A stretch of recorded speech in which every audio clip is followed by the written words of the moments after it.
A manhã de sexta-feira, 3 de abril de 2026, começou como qualquer outra em Capão da Canoa, no litoral norte do Rio Grande do Sul.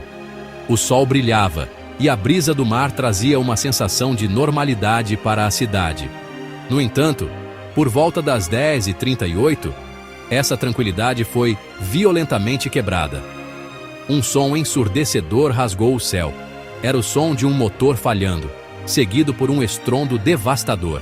O avião monomotor turbohélice de pequeno porte, com o prefixo PSRBK, havia caído. A aeronave não despencou em um campo aberto ou no mar.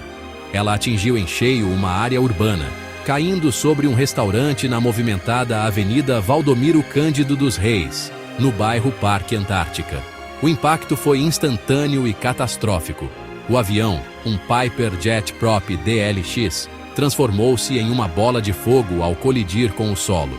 A explosão que se seguiu foi tão poderosa que estilhaçou janelas e sacudiu as estruturas de casas vizinhas, espalhando pânico entre os moradores. Uma densa coluna de fumaça preta subiu rapidamente aos céus, visível de vários pontos da cidade, um sinal sombrio de que algo terrível havia acontecido. Peças da aeronave e destroços do restaurante foram arremessados a metros de distância, pintando um cenário de completa destruição e caos, onde antes havia apenas a rotina de uma cidade litorânea. A cena no local era desoladora. O restaurante, que costumava ser um ponto de encontro para moradores e turistas, foi reduzido a um monte de escombros fumegantes. O que restou da estrutura estava em chamas, e o cheiro de combustível queimado pairava no ar. A força da explosão foi tal que partes do telhado foram arrancadas e a fachada do prédio vizinho também sofreu danos significativos. Moradores, inicialmente paralisados pelo choque, saíram de suas casas para testemunhar uma visão de guerra. O silêncio que se seguiu ao estrondo foi rapidamente substituído pelo som de sirenes se aproximando. As primeiras equipes de emergência que chegaram ao local enfrentaram um desafio monumental. O fogo ainda consumia os destroços e havia o risco constante de novas explosões devido ao combustível derramado. Bombeiros, policiais da Brigada Militar e equipes do SAMU trabalharam freneticamente para conter as chamas e isolar a área, evacuando os moradores das casas mais próximas por precaução. A CEE Equatorial, a companhia de energia elétrica, precisou cortar o fornecimento na região, pois a aeronave havia derrubado um poste, deixando cabos de alta tensão perigosamente expostos no meio da rua. A prioridade era clara: garantir a segurança e buscar por sobreviventes, uma esperança que diminuía a cada minuto.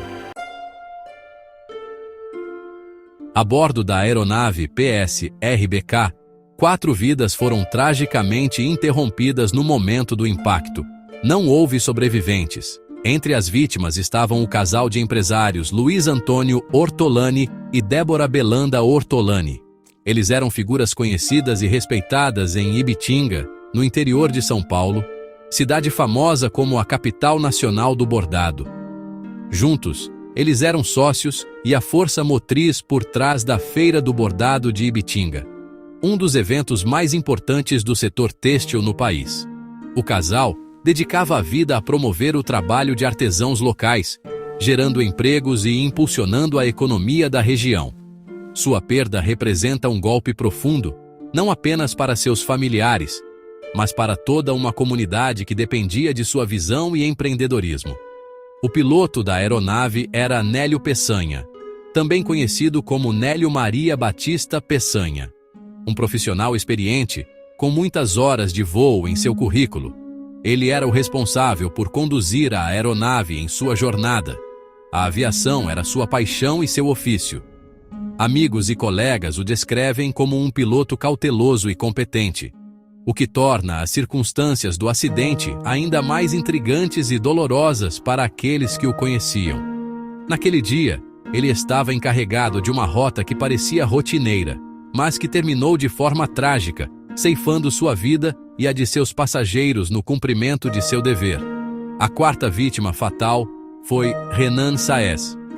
Ele era sócio da Pelusi Aviation, a empresa de táxi aéreo proprietária do avião acidentado. Sua presença no voo levanta questões sobre se ele atuava como copiloto ou viajava apenas como passageiro.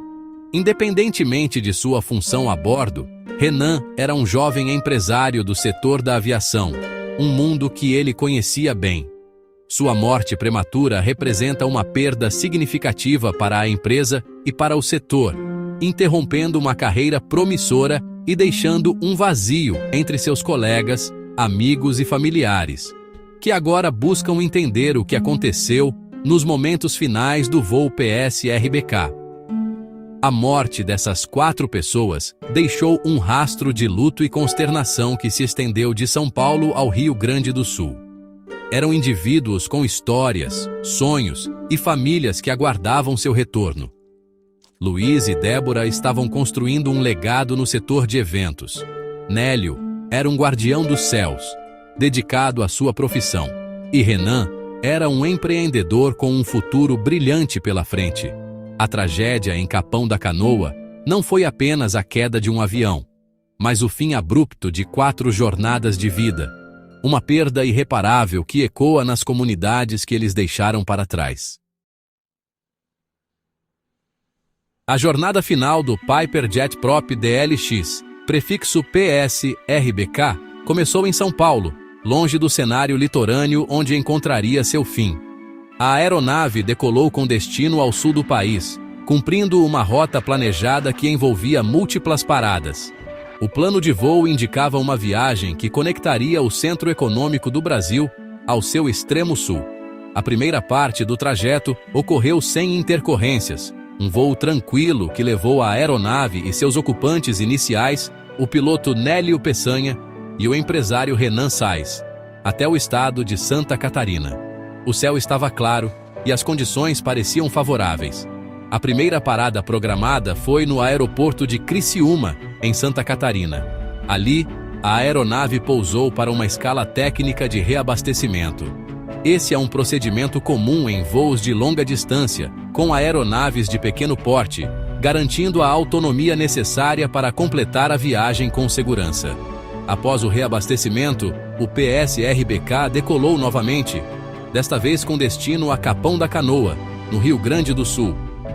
O objetivo dessa nova perna do voo era embarcar o casal de empresários Luiz Antônio e Débora Ortolani, que aguardava no aeródromo local para retornar a São Paulo, provavelmente para Itápolis ou Ibitinga, sua cidade natal.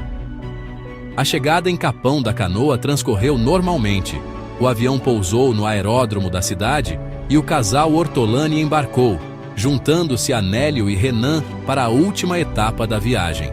Com todos os 4 ocupantes a bordo, a aeronave se preparou para a decolagem que os levaria de volta para casa. Os motores foram acionados, os procedimentos de checagem foram, presumivelmente, realizados, e o avião começou a correr pela pista. Para os passageiros, era o início do fim de uma viagem, o retorno para a rotina e para seus negócios em São Paulo. Mal sabiam eles que aquele seria seu último voo. O momento da decolagem foi o ponto de virada fatal. Logo após deixar o solo ainda voando em baixa altitude, algo deu terrivelmente errado. Testemunhas que observavam o avião subindo relataram ter ouvido um som estranho vindo do motor, como se ele perdesse potência subitamente. A aeronave não conseguiu ganhar altura. Em vez disso, ela voou perigosamente baixo, a poucos metros das casas e do comércio local. Em uma tentativa desesperada de se manter no ar, o piloto lutou para controlar o avião, mas a perda de sustentação foi rápida. A asa esquerda da aeronave colidiu violentamente com um poste de energia, selando seu destino. O impacto desestabilizou completamente o avião, que mergulhou em direção ao solo. O impacto do PS-RBK sobre o restaurante foi devastador, mas um detalhe crucial evitou que a tragédia fosse ainda maior. O local estava fechado. Se o acidente tivesse ocorrido poucas horas depois, durante o horário de almoço, o número de vítimas poderia ter sido terrivelmente maior. envolvendo funcionários e clientes. Essa feliz coincidência, em meio a tanto horror, foi um pequeno alívio para a comunidade e para as equipes de resgate. A ausência de feridos em solo foi descrita como um verdadeiro milagre, considerando a violência da explosão e a localização central do acidente. A evacuação rápida das residências vizinhas também foi fundamental para garantir que ninguém mais se ferisse. A resposta das autoridades foi rápida e coordenada. Equipes do Corpo de Bombeiros, da Brigada Militar, do SAMU e da Defesa Civil trabalharam incansavelmente por horas. A primeira tarefa foi combater o incêndio que consumia os destroços do avião e do restaurante. Um trabalho perigoso devido à grande quantidade de combustível de aviação derramado. Após controlarem as chamas, os bombeiros iniciaram a difícil e sombria missão de resgatar os corpos das 4 vítimas de dentro da fuselagem retorcida. A área permaneceu isolada por um longo período, enquanto a perícia inicial era realizada e os destroços eram cuidadosamente examinados. Com a situação de emergência controlada, a próxima fase começou: a investigação. Investigadores do Centro de Investigação e Prevenção de Acidentes Aeronáuticos, o CENIPA, órgão federal responsável por apurar acidentes aéreos no Brasil, foram acionados e se deslocaram para Capão da Canoa. Sua missão é complexa: coletar evidências, analisar os destroços da aeronave, ouvir testemunhas e examinar os registros de manutenção e de voo para determinar a causa exata do acidente. As hipóteses iniciais são amplas e incluem falha mecânica, como a perda de potência do motor relatada por testemunhas, erro humano durante a decolagem ou até mesmo fatores externos inesperados. A comunidade de Capão da Canoa, ainda em choque, agora aguarda por respostas. A tragédia deixou uma cicatriz profunda na cidade. Um lembrete constante da fragilidade da vida. O barulho da explosão e a imagem da fumaça preta ficarão na memória dos moradores por muito tempo. Para as famílias das vítimas, a dor da perda é agravada pela angústia de não saber o que levou à queda do PSRBK. A investigação do CENIPA será longa e minuciosa, mas a expectativa é que o relatório final possa trazer algum tipo de fechamento, explicando a cadeia de eventos que levou àquele fim trágico em uma manhã de sexta-feira e, talvez, ajudando a prevenir que acidentes como este se repitam. Se você acompanhou até aqui, não esqueça de se inscrever no canal, deixar muitos likes, comentar e compartilhar este vídeo para ajudar a batermos a meta de 150 inscritos. Muito obrigado pelo acesso e pelo apoio. Fique ligado para o próximo vídeo. Esperamos você lá.